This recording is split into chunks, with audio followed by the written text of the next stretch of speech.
Stand clear. 100% Wild Podcast. So for all you listeners, Hello, and welcome to definitely not your favorite outdoor podcast.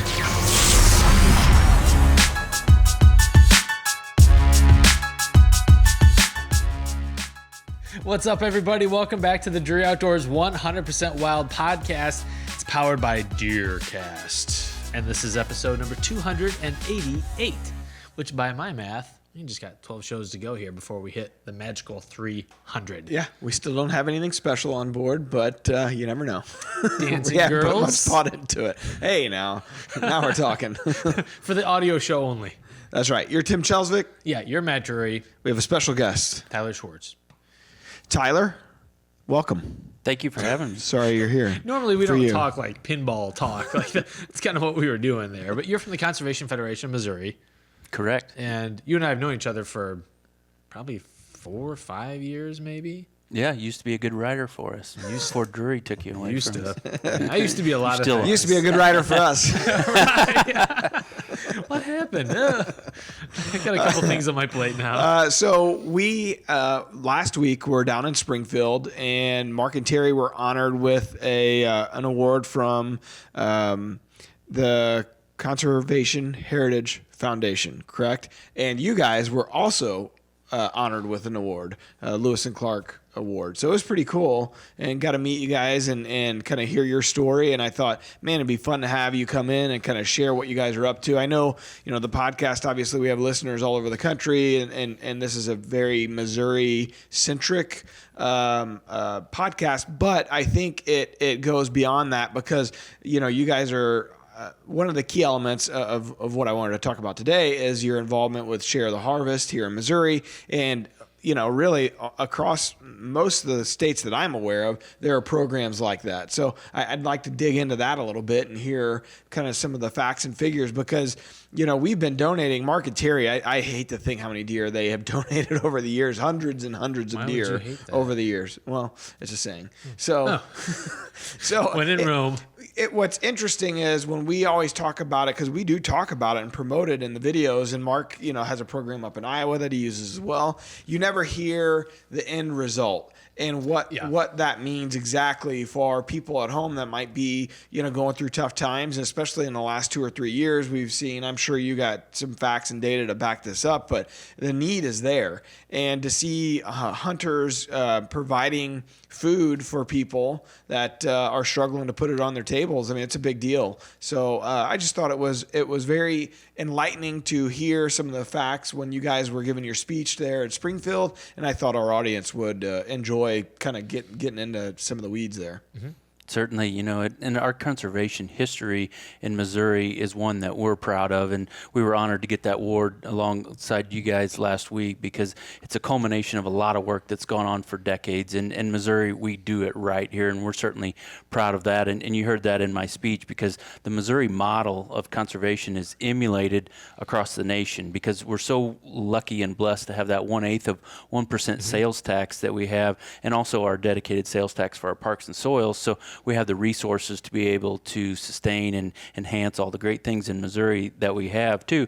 And one of those great programs is Share the Harvest. And we've also got another spinoff that I'm hoping to talk about too with our Meat Sticks program because you touched on it, Matt. There are so many food insecure people in Missouri, across the nation, the world, but some of those are your neighbors and you don't realize it. And so being able to have protein in their diet is such a huge thing, and Share the Harvest is celebrating 30 years now, and so it's a great opportunity for hunters to help them, such as yourselves, that can really give the meat right to your neighbor. And through our Department of Conservation and Conservation Federation of Missouri, we've been able to enhance this program for many decades, so it's a win-win-win, truly.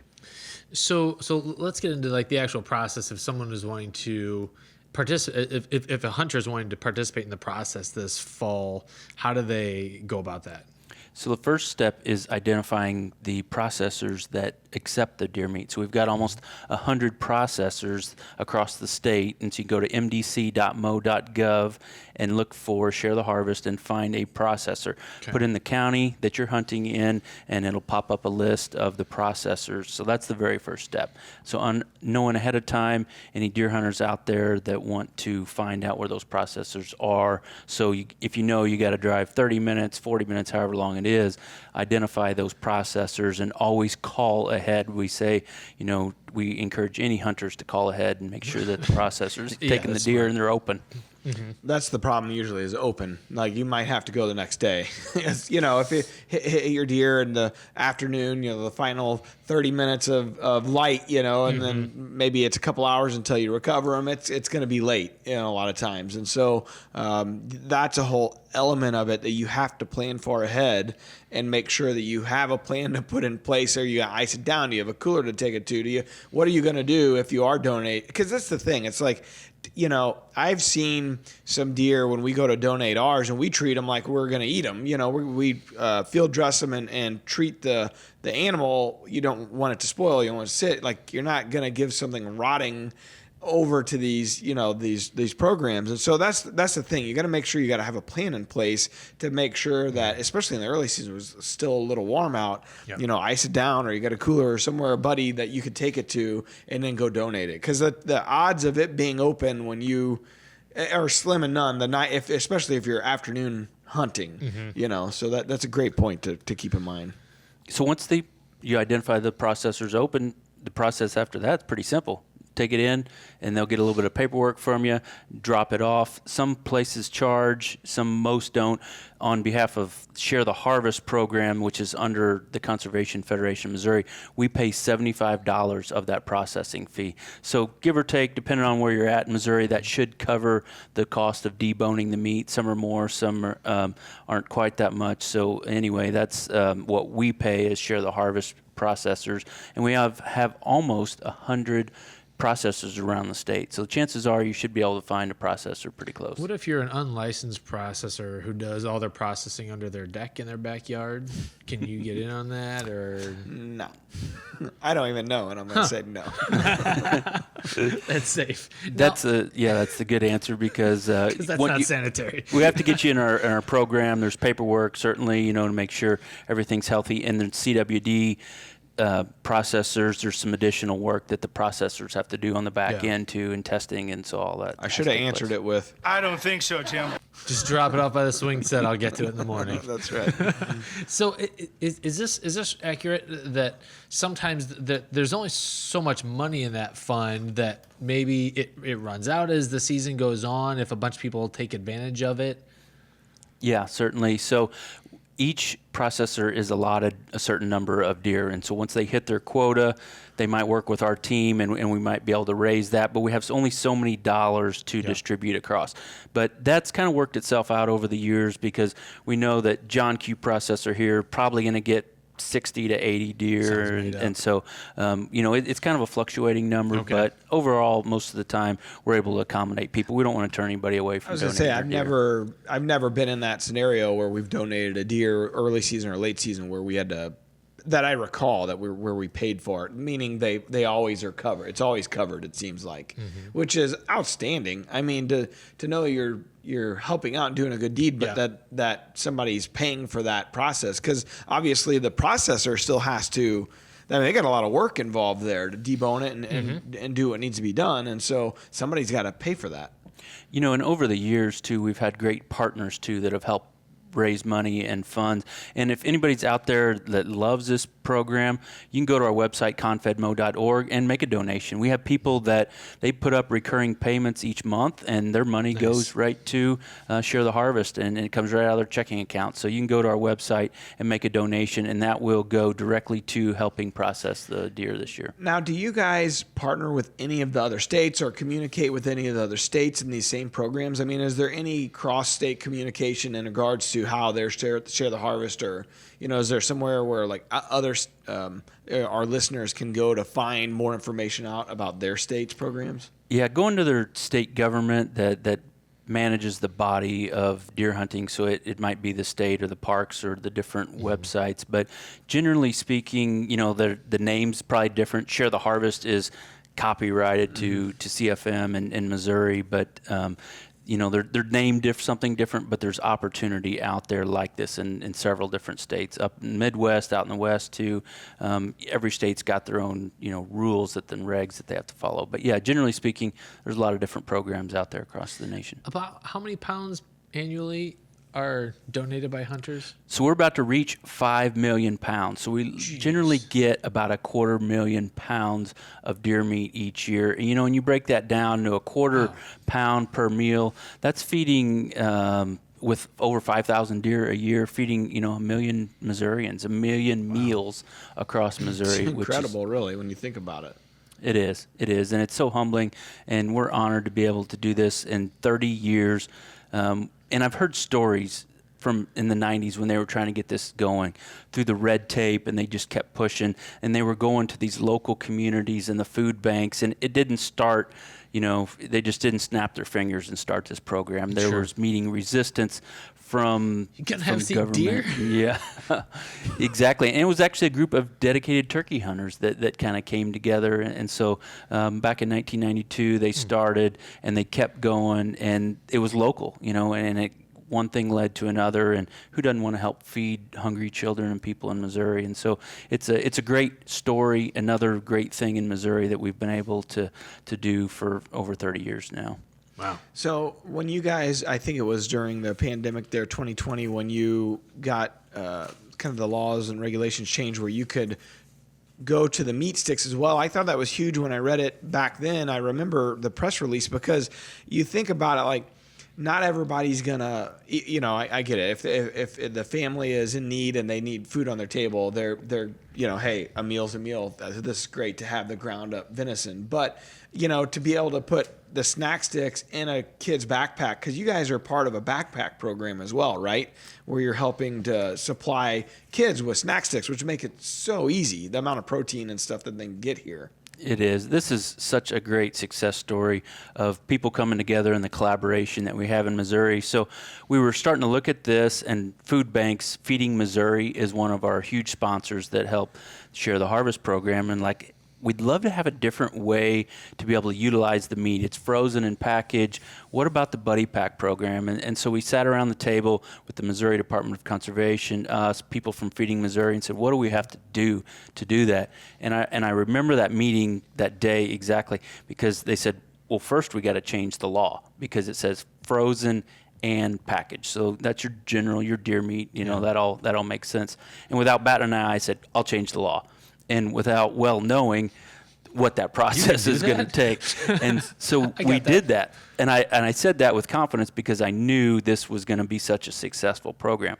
But the rest of the story, to get that law changed, took months, years, effort from a ton of people. And so, a little more of a backstory too, our organization works on the advocacy portion. So I've testified in dozens of hearings in House and Senate, and we found a bill sponsor to get this law changed. And so we got down with the attorneys and everybody looking at all this and the legislators and said, all right, we got to change one word. We literally had to change and to or is all we had to do, is frozen or packaged. But it was a monumental effort by tons of people to get that law changed. It's really amazing to get an insight as to how our laws go into effect and what it takes, the amount of lobbying and backroom deals. I mean, I think there's a negative side and a negative connotation towards all that, and because you hear the negative side of it. But the positive side is, hey, there are ways to make things happen. You just got to go through the due diligence, and you got to literally dot every I and cross every T to make something like that go through. No matter how small or monumental it may seem, one word is small, but the monumental effect that it made and changed here in Missouri is it's incredible, frankly. So how it was instituted in 2020, right? How has the program gone since then? Yeah, so we started with getting the law changed, and we had the bill sponsors in the House and the Senate hearings. It has to go change chambers, voted on, and we got to the governor signed that bill, and so that was during the pandemic. And this is one of the few bills that passed during that legislative session. We got that done. 99% of the legislators all said yes. I mean, like, it was a who's gonna it was vote a against that? yeah. Who's going to vote against feeding hungry children? Kids? Nope. Well, you never know, man. there are some. Yeah. So we got that done, and then we go, all right, now what's the next step? And so we work with all these processors, and we have targeted culling in southeast Missouri.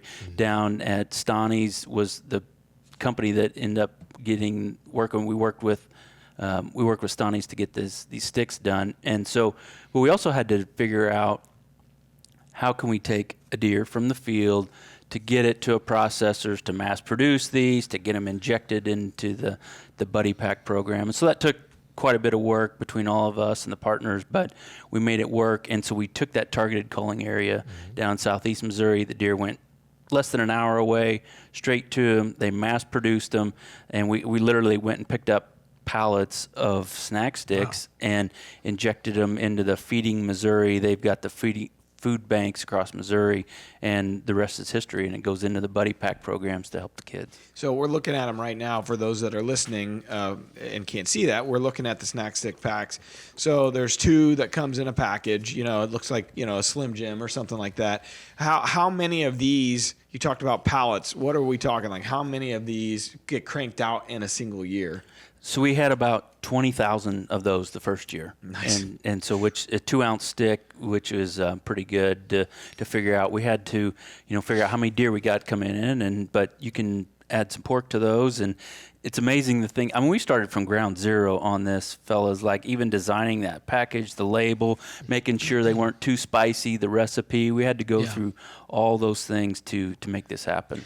And do you know what, like, I'm just curious, what kind of health, protein, calories, what do you have? Do you know the health benefits from this? Mr. Health over here asking about macronutrients. Well, I'm just curious because, that you would think that underprivileged kids that aren't getting the right meals, like something like this, a little boost of protein, in their diet would be a huge, instead of it just being a food stamp situation where they might be getting, not the healthiest food, which is the case a lot of the times. Like, here's a really healthy solution, you would think.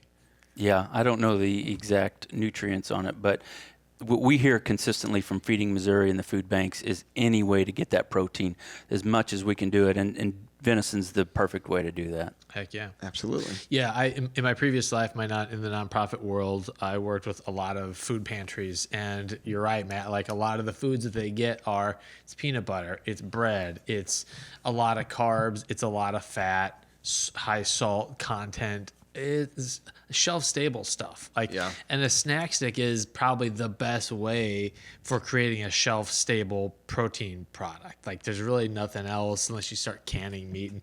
But even then, people don't always know how to prepare deer meat.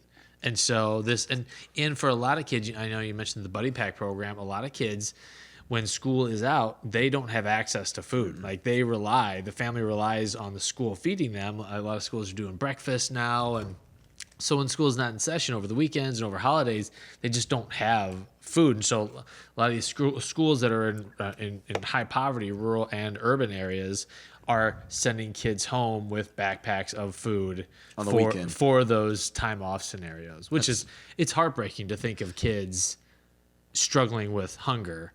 It is, and when you think about that, we had Kyle McClellan on a few episodes back, and of course he talked about the program that they do over in Haiti, and I had a chance to go over and see that firsthand on a mission trip, and that's another level. But you think as an American, it's not really happening here, but it is. It is happening in a lot of areas. It's not just the urban areas. There's a lot of rural areas, and to think that you can't affect it. So obviously, every hunter, they want to fill their freezer and make sure you're taking care of your family. But it's amazing how far one deer can go as far as feeding your own family. And a lot of, I think, people listening to the podcast and kind of who follow Drury Outdoors might be of the ilk of, hey, I'm managing a lease or a farm, or I need to kill a couple does and make sure my buck to doe ratio is still there. Here's a perfect opportunity. If you don't have a a family member or a friend that needs the meat to find one of these places to donate and really help out, you know, in your community. So it's one of those things where there is a feel good element to it and a good reason behind it. Certainly, anytime you can help your neighbor, we all feel good about being able to do those. And when you're feeding your neighbor that isn't hungry, you talked about that because you don't realize how many people, 1 in 6 Missourians are food insecure. I mean, so it doesn't take long to look around your neighborhood to find somebody that's hungry and needing it. People are prideful. We all have our pride, and everybody isn't willing to always say that they're hungry or they don't have enough on their table. So you don't have to look very far. And that's the beauty of this program. The meat from Share the Harvest stays in the local community. The conservation agent then goes to pick up the meat after it's been frozen and packaged, and they deliver it right to the food bank. They take it right to the local church. They take it to that local food bank. So it's not leaving the county. It's not going across the state. That Share the Harvest meat stays right there and helping those in need. That's interesting. I didn't know that side of it. That's very cool. So you literally are helping your community. Locally sourced. One of the things I like about the packaging on this is that there is a buck on it. So it's clear that this is Whitetail. This is deer meat. And I think just that exposure, like kids having deer meat and having a positive experience with it, that's huge because wild game just kind of gets a bad rep in general. But for kids to have a great connection between deer and this can be delicious and it's filling my belly, that I think that could have kind of echoing effects downstream. Well, I may have mentioned this in our last week's podcast, but I know someone that had a mishap in the woods and didn't get the deer they were after. And my son said, "Oh man, think of all the, he calls it overly dog. Think of all the overly dog we could have had." It's like, so once they get used to it and they kind of see like, it's not just a Disney Bambi out there. Like it actually is something that tastes good. It's something that I like. It's something that, I enjoy when I eat it. That's a huge like tipping point for someone that may never hunt, but at least to understand why we do it, I was getting suited up for a hunt on Friday and my friend who's the CEO of the organization of one of the properties where I hunt stopped by and was visiting with me. She had another lady with her she lived in St. Louis, so she was an urbanite and she was African American. And she asked me, she's like, "So what do you do with the deer meat once you kill the deer?" And I thought for sure she was thinking that as a hunter, I just go in and kill something and walk back out of the woods. But I was like, well, it comes home to my fridge and it feeds my family and my friend. She's like, "Oh man," because I was going to ask for some. And I was like, well, I'll hook you up. Yeah, I'm happy to help. I can do that. But it was really refreshing to see someone outside of a hunting experience have an appreciation for wild game because that's not always the case. Sure. Yeah, absolutely. This is, I think incorrectly so. I always thought the MDC was in charge of the Share the Harvest program. I had no idea that the Conservation Federation was the, the catalyst for it. Is that something you see often? I mean, certainly, being in the nonprofit world, people always think we're the Department of Conservation or vice versa. And going back to the beginning, again, our organization, a group of citizens, a group of people said, there's not enough deer, there's not enough turkey, what can we do? They banded together, and which ultimately put the amendment together to form the Missouri Department of Conservation. And so we're that great incubator of a lot of things, of the Department of Conservation, of Share the Harvest. We've got Missouri stream teams that you've heard about, cleaning the streams across Missouri. And so the Conservation Federation of Missouri was there from the beginning to help start a lot of these great things. But back to your point about the partnerships, Missouri Department of Conservation is a huge partner in this, along with our donors. Shelter Insurance makes the bags, they donate the bags, and I'll do all the paperwork. Bass Pro Shops helps us out financially. Feeding Missouri, huge financial donor, and helps us inject these sticks into their system and the meat and stuff. So it takes a village really to feed the village that we have here. So it's great partnerships all around. The event that we were attending last week down in Springfield, it was at Bass Pro's, one of their nice conference centers, and and it's amazing to see. I've never been exposed. I would call that more of the political kind of side of hunting, and I've never been exposed to it. I don't think Mark and Terry really have to that extent much, and it's really interesting. We got a little bit of a dose of it when we went to Jeff City to receive the resolution that they had in Mark and Terry's honor, and then got another good dose of it there at the event in Springfield. And the governor was there, Governor Parson, Lieutenant Governor Kehoe, Senator Roy Blunt. They were honoring him for this is his final year in the Senate, and so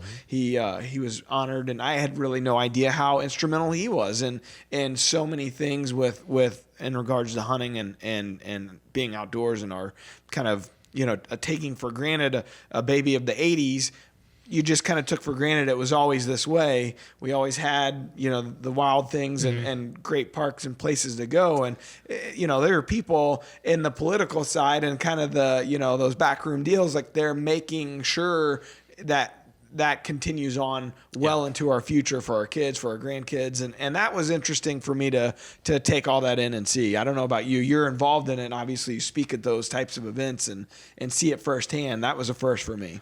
It is eye-opening, certainly. In coming to the Conservation Federation in Missouri, I didn't realize how strong and important our organization is to the advocacy portion of it. People take for granted that we have great clean streams and places to deer hunt, but our organization is that advocate. I'm a lobbyist. I testify in hearings to support everybody that's out there that's listening, to making sure that we have a great deer herd, turkey, flocks, and all that stuff, because that stuff can be taken away.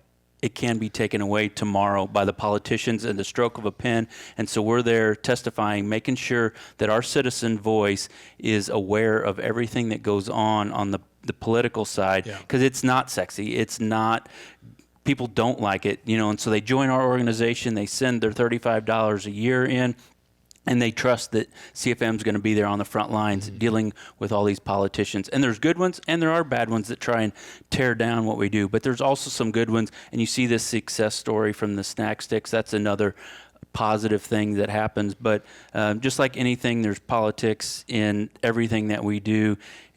But we're honored in Missouri to be able to do that. That CFM, that's what we do, is to keep that going. It's interesting to me, and we had a chance to chat with Sarah Parker Palsy, Jason Sumner, some of the main people at the MDC, and I you go to social media, you go online, and you just see the shit that they take, and it's really always amazing to me. In general, Missouri does a pretty good job of managing our resources, and it's not. They have to have a broad stroke for the entire state, and you could go farm by farm in the same county and it not be the same need. So they got to try to match it for everybody, which is not an easy thing to do.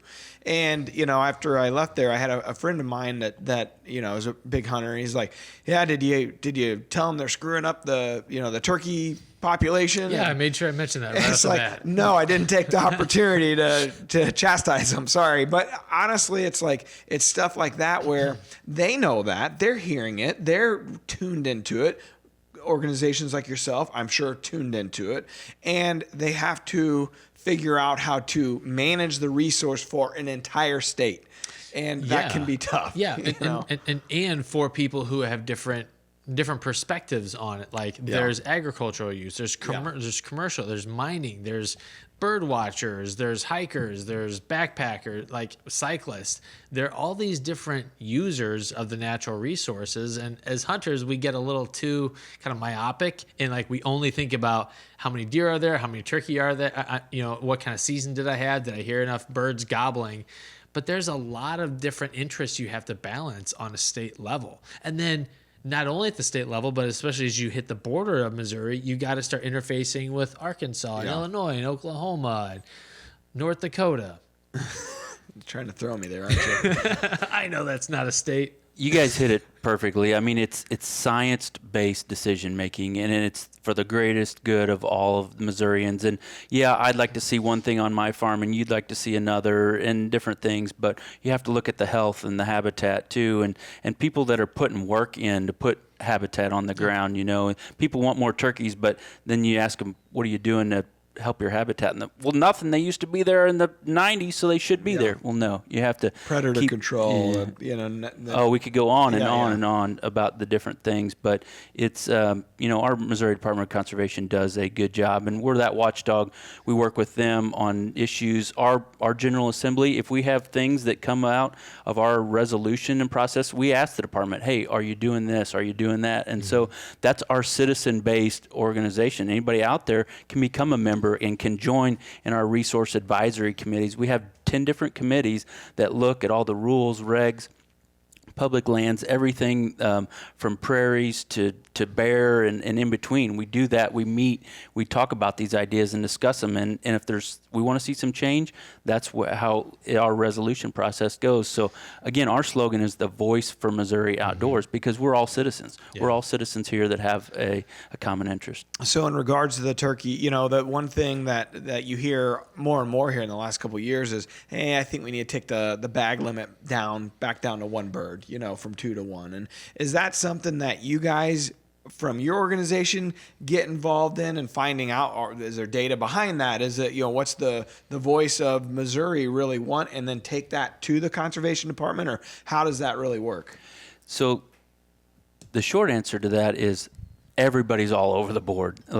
We haven't had any formal resolution to say we suggest this or have you considered that, because the science says a lot of can be interpreted different ways, but it's tough right now because people are used to seeing more turkeys on the landscape than they are, but everybody's got to do that habitat. They have to do that work individually to help out, because it's a tough thing that when people are disheartened by they're not seeing as many birds gobbling in the spring and stuff like that. So there's not a one size fits all, I guess, answer. Sure. You also hear about the predator just in general, a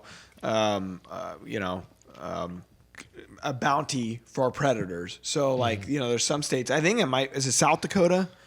It is one of the Dakotas where they have a bounty program. West Dakota. Hey, you don't say that. So, anyways, there's a bounty program, and that's something that seems to have started succeeding a little bit out there, where the price of pelts has gone down so much that people just don't go. They're not trapping for coons as much as they used to. But everybody knows that has a major effect on your turkey population. So if there was a bounty program, that's something that I think your average guy, your average citizen, that voice, if we can play devil's advocate and try to be the voice for that citizen, you hear about those types of things, quite often in the smaller circles. And it's like, man, I wonder if they, if there was a bounty out there, you could make a little money off of it, if that would help the population, which obviously you got to have money to fund that. It's a much bigger, it goes back to that political side.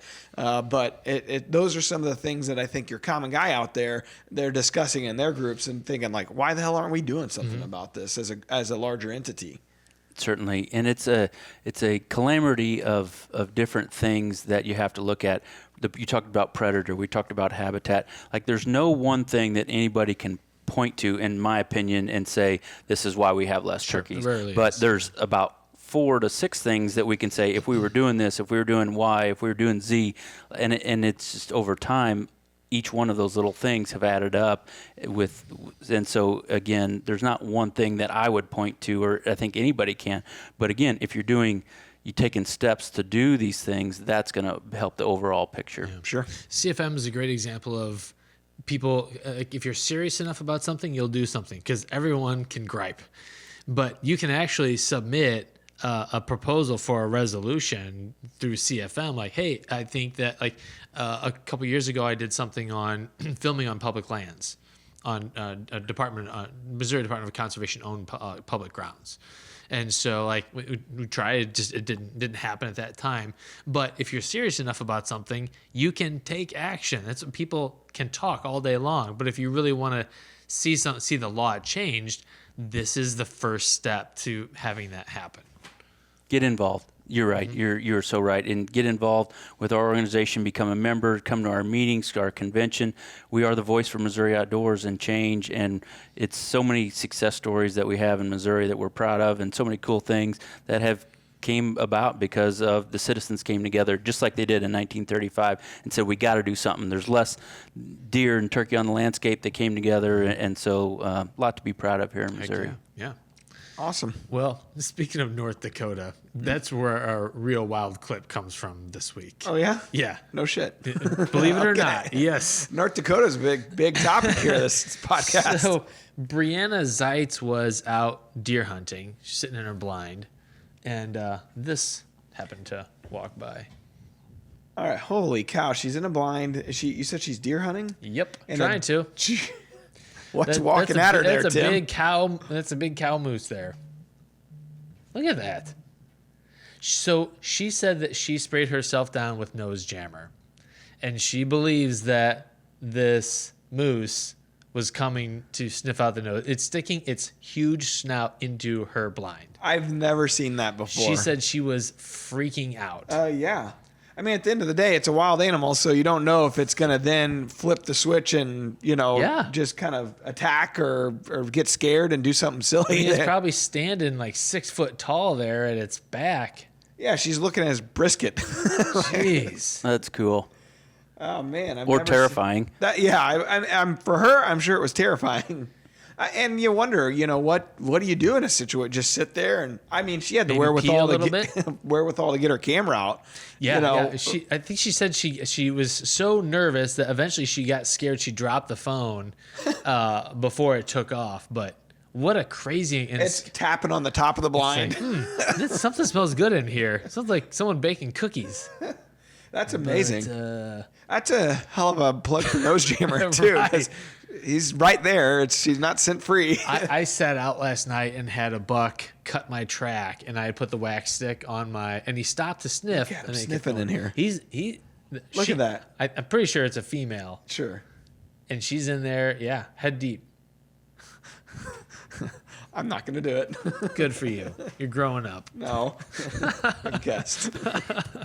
That's pretty cool. That actually reminds me of a deer. We got time for a deer story? I got to tell you. Yes, it is All a right. podcast. We got all the time we want.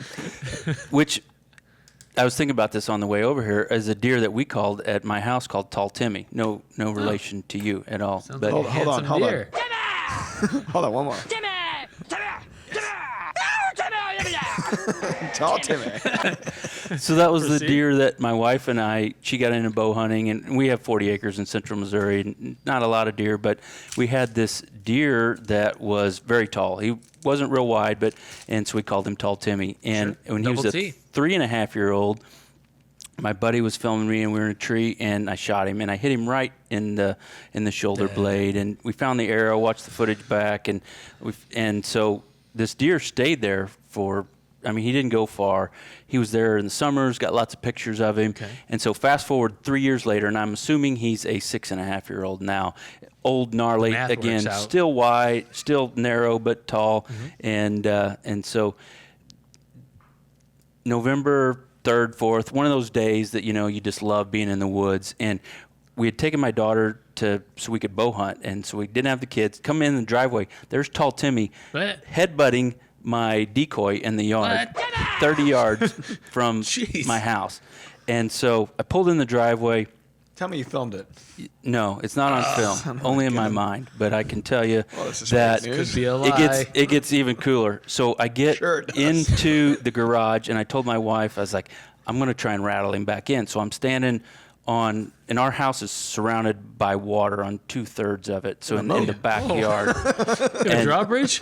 This is in the front yard. And so we pull down, and I start hitting the rattling antlers. I'm throwing camo on, standing at my retaining wall with my bow. Yeah, what's the camo for if you're... Yeah, good point. At this time, who knows why. And the decoy was over here in our driveway. And so I'm like standing there waiting, and I was like, I got to get a little bit higher in my yard. So I take off running to my kid's playset. Exactly. Yeah. So I get to my kid's playset. Hillbilly. And I'm waiting for him to come back towards the decoy. And all of a sudden, I look back behind me, and I hear this. He is now coming between the lake and my house. And it's only 20 yards between my house and the water in the back of our yard. And he looks straight at me. and then, I mean straight at me, because I'm getting ready to draw. Hair on the back of his neck's up. It's on the back of my neck, standing up. And my wife is filming, and this deer's only 20 yards from the corner of our house. And so she's in the house. She steps back because she's thinking that he's going to see her in the house, in the window. She's in the bathroom. It's a trap. I draw on him. He looked straight at me. He didn't care. He was so keyed up trying to get back to on the other side of the house to this decoy. And I draw, and I let that arrow loose, and it's amazing how fast your mind can think, because there was a little bit of a hump in the yard, and that arrow goes, and I was like, oh no, it's going to hit the ground, and it just clears over the ground, and then he's kind of behind the hump, and it drills him right behind his shoulder, and he turns and runs up the lake. And she comes out of the house. She's like, I got this, pictures and stuff. And she's like, that was so cool. And we were freaking out. And she goes, that's Timmy, and she knew right immediately. Off the slide? Yeah, I should have. So you do have footage. So she's got some pictures and a little bit of like shaken footage from in the house. Now we got to see it. Real You got to wild send clip. it to us. I'll have to find that. Re-roll it. He runs up, and long story short, and I'm colorblind, and so I can't see blood. She comes out, and so she's helping me track, and sure enough, he ran maybe 100 yards, fell in the lake. He's out there floating, dead. Oh, no. And so I'm out Waiting there. out there. Yeah, November. Pulled him out, drug him out of the lake, and That's a hell of a story. Timmy is in our house, and he's head down, with his shoulder mount, because Oh, that's man. the way he. And Yeah, there's yeah. a decoy. There's a target on the other side of the wall that he'd put in with it. Like that's the mount, Yeah. that and the decoy. It's a scenario. Yeah. Wow. That's my That's an my awesome story, and I'm story. sticking to it. I don't believe any of it. You should. First liar around here never has a chance, huh? That's where you sell all your deer stands and Just start hunting at the house. yeah. I guess anytime though, it was the 1st of November. You just got to be in a tree those times of the year. totally. Jeez. Wow. Yeah. Tall Timmy. That's unreal. I am eating the snack stick, and it is fantastic. Fantastic. How many more of these you got? Not many. The cool thing about those sticks They're is supposed to go to starving children, Matt. I tried a week later to get some of those, share with our board of directors and different people, and they're like, man, they're gone. Like That's great. those people, as soon as they get them, they put them in those packs, and the kids are being fed. So Oh, now I feel bad. I thought these were I gifts. hope you choke just a little. no, these are extras that we want to share for promotional These are the use. new and- possum sticks. Yeah. There's a picture of a possum on it. You got hair in there. So, are you telling me that you guys are kind of out and you need to replenish for? I mean, season obviously, the long off season. So you're kind of out, and now you need to replenish. Now the season's here. Exactly. And so people that donate to share the harvest, that meat will stay in the local community. We're still working in southeast Missouri with targeted culling areas for these snack sticks and finding ways to expand that. So we've got great partners down there where that goes to, and Stani's has been able to produce these for us. So So do you need a partner in the north too? I mean, are you trying to hit it regionally? And logistically, we have a lot of hurdles that I talked about earlier that we have to overcome with that. But we are always open. If you have ideas out there, get a hold of me. Let's figure out how we can. I got some ideas. get We'll this. chat off air. I know of an operation up there in North Missouri that already is kind of doing this as a business. So maybe it would work out. Great. And there's always Chelswick Incorporated. One deer at a Independent- time. Independent processor. His backyard's a graveyard. It really is. Someday an archaeologist is going to be like, well, what happened here? What Indian lived here? There's a lot of arrows in the grass for some reason. Well, how about we help our buddy Curtis out with our question of the day this week? Alrighty, the question of the day is proudly brought to you by DeerCast Waypoints. From lock-on stands, trail cameras, and everything in between, DeerCast Waypoints are purpose-built for the whitetail hunter, and now you can share them with other DeerCast users. Share your DeerCast waypoints with us. Hey, Matt and Tim. Hey, This Curtis. is Curtis White from DeSoto, Missouri. Big fan of the podcast, I'm a longtime listener, and big fan of DeerCast. I appreciate Mark and Terry doing what they do and sharing that knowledge with us. It's made guys like me a better hunter. So thank you for that. My question is, how do you guys typically clear the field around a food source especially late in the evening, before you get down, so you don't educate the deer. I had this discussion with my brother last night, and we just couldn't figure out a good way to clear the field. We had 2 mature bucks with us, and I didn't want to educate them. Looking forward to hearing what you guys think. I know what you're going to say. Shout at him. Why aren't you shouting at him? That's becoming a thing. Inside joke. So Tim put up a reel on Instagram of these 2 bucks fighting under a stand last week or the week before or something like that. And I had replied, I had commented on the post. I said, "Why aren't you shooting?" And it came out, it auto-corrected to, "Why aren't you shouting?" Stop fighting. Yeah. But What about hitting the grunt call? And Curtis's scenario here. So we get this. That's probably one of the most frequently asked questions we get, especially anymore when, people are creating these destination food sources. Late season's a big one when you have a lot of deer on a field.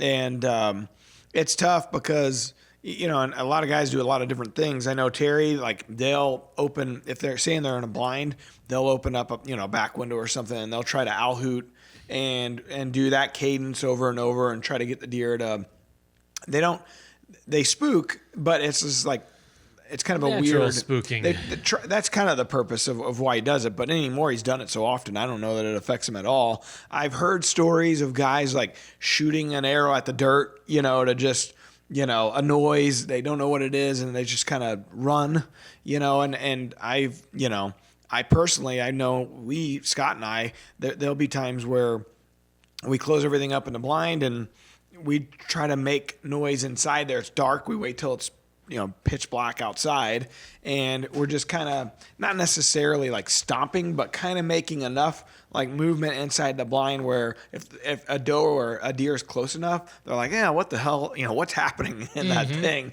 And they get a little goosey and they take off, and then it doesn't take much to clear a field.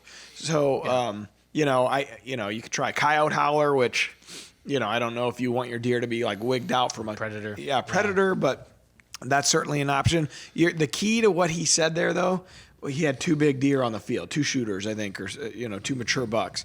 That's when it gets a little more dicey, because you sure as hell don't want to educate those deer, and and you're like, yeah, man, should I just sit here and wait? And we have done it, especially if it's a big shooter that we're after, where we just don't do a damn thing and wait till they naturally move on, and then pack up your stuff and get the heck out of there and be ready for that moment. But it's kind of a case-by-case scenario. How about you guys? One of the things that I think as far as getting out of there is leaf-blown trails. That is if I had a secret to success thing, every one of my stands I get to with a leaf-blown trail. Blow it open before season starts, about Halloween again, hit it again. But if you can get in and out of your stand silent, that's going to help that momentum and spooking anything that's already there and coming out. I'll when it gets dark, I'll just say, I'm done, I'm out. And you got to do it loud and in a commanding voice, and they know it's game over for now. So, does it work? No, I mean, they leave. Never come back. Yeah. And let that be a lesson. I know Forrest and Terry sometimes pull out that we have these big LED lights for the cameras for heroes and stuff at night recoveries, and sometimes they'll shine it from the blind, Give them a seizure. just pressed up against the window. Yeah. And there's a strobe. I swear to you, there's a strobe effect on it. Yeah. And they'll hit that it's not like they know what's in the blind. They just know something weird's going on up there. That's true. Damn party's happening. Right. The disco's starting, guys. So probably not any one great answer for him. It's tough, yeah. And then that's where just having good access and egress is really important. Yeah. So you can hopefully get out of there. Most of my hunts are back in the timber, so I just have to worry about what's in the vicinity at the moment. I try not to use lights when I get out of there. Try just to leave without making as much noise as possible. Same. So, yeah, I mean, it's the best you can do. Even if they did the light in the blind, they're not lighting their way out. That's just to spook a doe. Sure. Or they certainly wouldn't do that if a big shooter was on the field. Different mentality when a deer you're after or a mature buck is out there than if you got a couple 2.5, 3.5 year old deer and a few does or whatever. Yeah.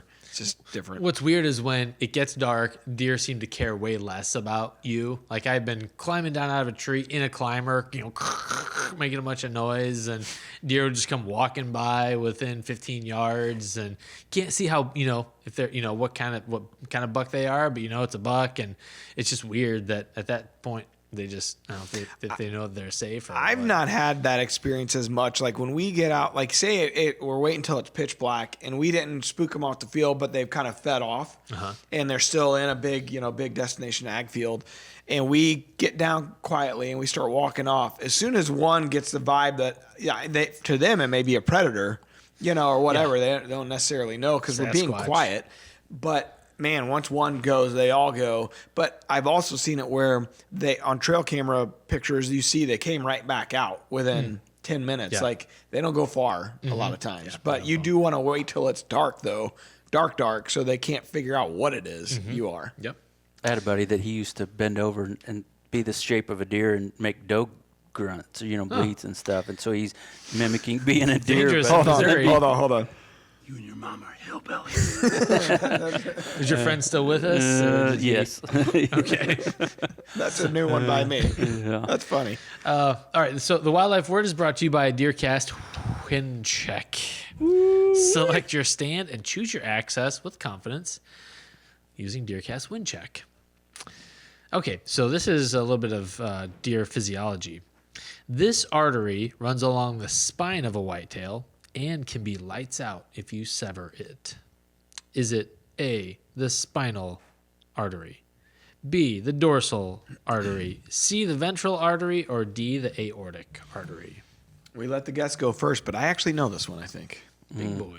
My wife will be mad at me. She's in the medical field, and so and cleans out blockages in people's arteries. And so I'm going to go with D, aortic. Okay. Ding, ding. The same for me, D. And I'm a big boy. Your wife will not be mad at you. Yours will just be Same. nonplussed, as usual. Like another day at our house. Yeah, it's the aortic artery, and it's like a garden hose. Man, you hit it. that- I've seen some really poor shots get lucky and hit that Yeah. artery, and they don't go 20. I did it once. I thought I gut shot a deer. It was my first buck, and it was like probably a 3-year-old 11-pointer, and I was just over the moon. I put the shot on the deer, hit it like just north of the paunch, and I thought, oh geez, I just screwed up. And this deer started bulldozing into the ground after probably 10 yards and just died almost instantaneously. It's almost like a hard shot is really what it is. You've got, it's like, that like the size of a quarter almost in terms of diameter. And you open that up and it's just, they're done. Yeah. It's usually a bad shot, and then you got lucky and hit the right thing. Yep. Yeah. I was like, what just happened? So that actually runs down the spine, huh? Yep. Yeah. And then it kind of branches out to the legs and the femoral. So, yeah. DeerCast track will show you all that stuff. Open up the physiology on a deer. All righty. We got a shout out. We got a shout out. It's an actual audio shot. How did you get this, by the way? An audio version. A guy just like instead of asking a question, he just wanted to tell us good job. Hey, Scott, don't get those thank you near for enough. I've watched you guys on that show. It's hilarious, the topics you pick. I just think it's the greatest thing to show the other side of hunters. Thank you. Absolutely. Keep it going. Love you guys. Take care. Love you too, Scott. Scott sounds like that. There's a comedian that sounds just like that. I'm going to look him up after the podcast is over. I'm He's like curious now. tall, skinny guy, and he's been in a bunch of movies and stuff. He sounds just like that, just like that character. I can imagine Scott telling us like, "Yeah, I'm watching that show right now. Just leave me alone." So, speaking of shout outs, I'm at dinner last night there in Arnold at Twisted Tavern. The kids were with grandma's, so Miranda and I went to dinner, and I'm sitting there, and this guy keeps staring at me and staring at me. And Miranda, Romantically? after the fact, she even said it. She's like, I wonder why he kept staring at you. They were right next to us, and they got up to leave after their dinner was over, and we were finishing up. And he stopped and he said hello. He was a fan of Drury Outdoors. He's like, do you have anything to do with this? He showed me DeerCast. Depends. What's wrong with it? And then he said he kept hearing me talking to Miranda, and he could recognize the voice from the podcast. Nice. And he was probably in his, I'd say he's probably in his mid to late 50s maybe, and it was neat to get to meet him, and we sat there and talked. It turned out he was a Basler from my hometown originally. His family was. He no longer lives down there, and knew a lot of the same people. And small world. Yeah, he's hunting a really nice track down there in the St. Genevieve area. Killed a good deer in the last couple of years, so it was fun to get to chat. And you talk about shout out. That was an actual in-person shout out. Well, one of our listeners, Christopher Leonard, specifically requested a shout out on the show, but I'm not going to give it to him. I think you just did. Petty. Oh, crap. Oh, man. All right, so moving on. All right, so you're here, Tyler, for the fun and games now. So we have a thing called the Rack Pack on Facebook. It's a private Facebook group that we started for our listeners of the podcast. Just kind of a group of like-minded hunters, outdoors people that, if they have a question, people jump in and help answer it, or, have some success and put their pictures up, and guys, and gals come in and congratulate them. It's been really cool to see. We only started it like at the end of last year, and here, in a few months, it's over, 1,200, close to 1,300 people in it. So it's pretty neat. So anyways, every week we welcome new Rack Pack members. Tim puts a list together. I read them each week, and I butcher people's names every week. And every week there's some fake name in there that I got to sniff out. So let's see how you do. All right. So we have, this was an easy one. We got Jack O'Landrin. We're coming into Halloween time. I'm saying he's the fake one. Jim Sharp, Chase Oltmans, Caleb Megan, Sean Silver, Kyle Huenfeld, Hunter Putz, Michael Hunt, and Jonathan Hayes. I'm still going with Jack O'Landrin. That's right. That's the fakie. That's the fakie. Before we shut her down for the week, I want to say I had the opportunity yesterday. It was the last regular, as we're filming on Monday here, so this will air a few days from now. It was the last regular home season game for the St. Louis Cardinals. Baseball. And Jim Thome came into town and brought his son and some of his son's friends. They're obviously big baseball people. And he had an opportunity to sit in President Bill DeWitt's box. Whoa. And he had invited Dad, and Dad didn't go. He took Grandma hunting yesterday. Wow. So he picked Grandma up and took her, and he said, hey, Matt Drury would love to go if you don't mind. So Jim brought me along, and I want to say it was the coolest thing. No way. I've been to World Series games and All-Star games and opening days. It was the single-handedly coolest thing I've ever been to. So what it was, Albert Pujols and Yadi Molina, they were retiring from the game of baseball after 19 seasons for Yadi and I think 22 for Pujols. And they had a huge ceremony, and Wayno pitched. There's a tie-in here. So Thome, big hunter, and we talked the entire game about hunting, basically. and then Wayno was pitching. He didn't have the best start. He's been going through a little bit of a dead arm phase. But it was such a cool event, a cool thing, and I just wanted to say thanks to Jim publicly, because I said it privately a billion times, but It was the neatest event. The moral of this story, he says he's going to come onto the podcast and tell us the story of that giant deer from last year. Yeah. That's cool. Yeah. Now, whether or not I can make that happen, I wouldn't put money on it, but he just said. What did that deer score? I'll get it wrong. It was in the 230s or 220s. 220s, I think. It was stupid big, definitely over 200. And so anyways, he had a long, rich history with that deer. He called it the Matheny buck. And so anyways, I hope that we can have him on. It'll be via video podcast, video Zoom call. But I hope soon, and maybe that'll be the 300th episode. Whoa. But it was cool to get to chat with him and hear the story behind that deer. And there was a lot of backstory leading up to it. So hopefully we'll get to share it soon. And I mentioned Ryan Earp was with us, and Ryan's a longtime jury family member, kind of, by proxy, and used to film for us and all that stuff. Well, he gets to film Wayno and Thome a lot of the times. And I said, I think Wayno's going to come into the studio and do the podcast. And he knows him well like I do. And he goes, how much you want to bet? And I was like, I'm not betting on it. So hopefully we'll have these two baseball legends that are huge outdoorsmen be able to come into the podcast soon. So. That's like pouring salt in my wound because I had tickets to yesterday's game to go to that in the green seats, 5 rows behind the on-deck circle. And I had committed to auctioneer. I auctioneered a little bit for fundraisers, and our church was having our big fundraiser. And so I sold the quilts, and I couldn't go to the game. I had tickets to take my son, but the saving grace in all this, I guess, my nephew got to go in my seat, and he's 12 years old. And so they were interviewed before the game by a reporter, and I mean, they're like right there. So anyway, huge Cardinals fan, and so we have so many great hunters that are Cardinals too, and Jim, and so many people out in Major League Baseball across the nation. It's just that great connection of baseball and hunting go so good together. That's cool. You're a better man than I, because I was supposed to be the coach of Cameron's flag football team yesterday. It's a Saturday when I got the invite. I'm like instantly sweating. I'm like, okay, so how am I going to navigate this? And so you did the right thing.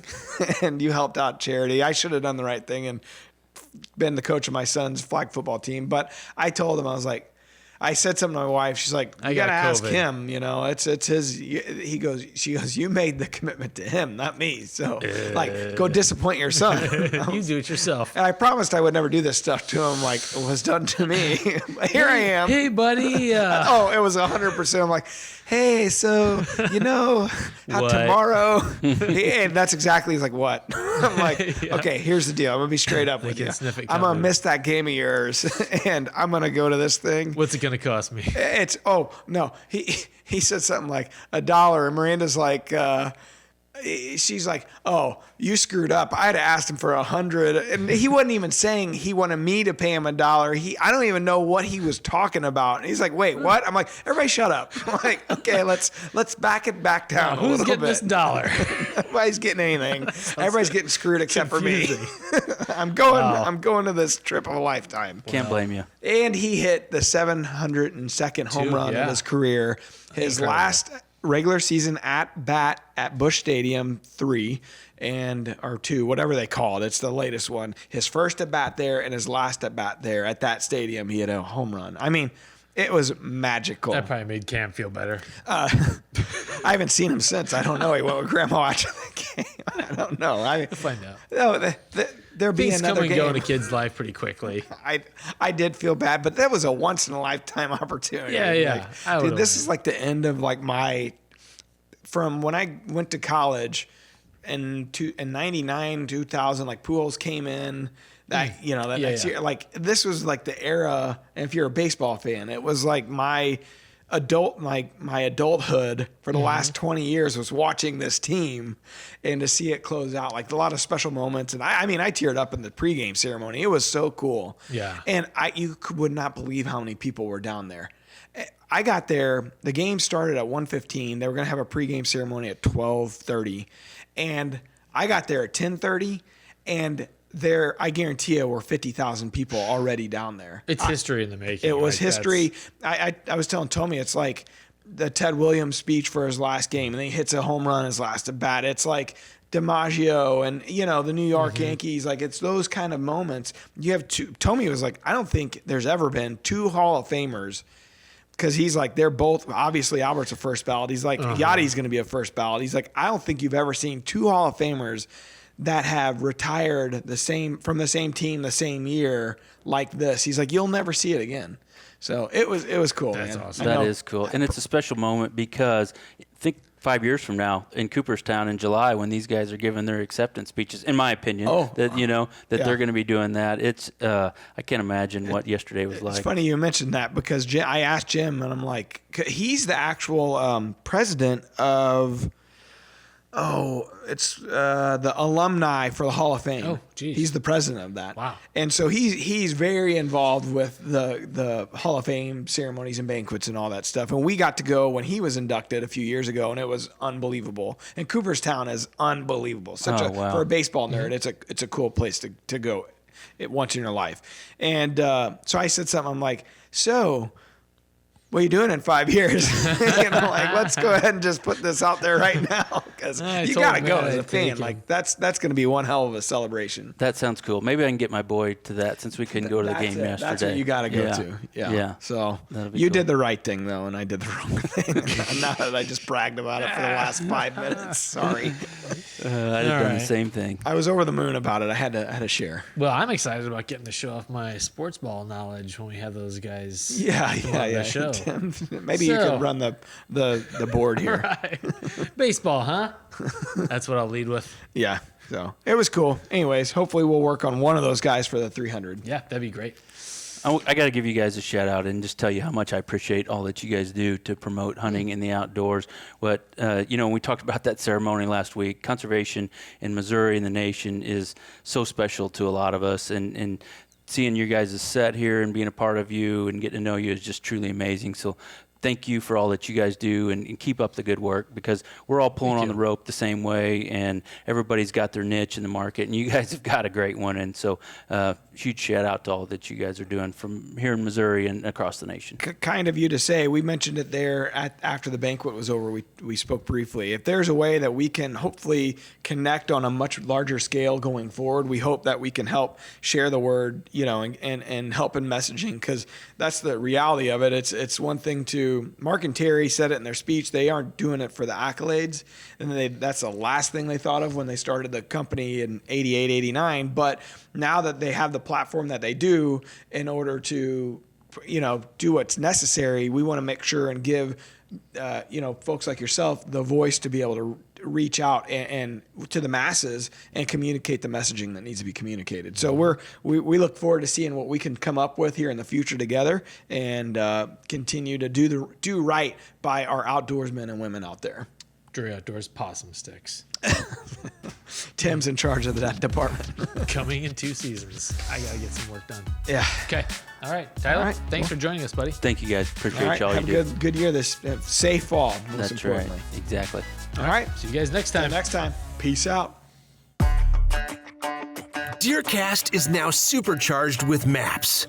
Get ahead of your game with killer new features like live Doppler radar, wind check out to 5 days, virtual rain gauges, GPS path tracking, and more.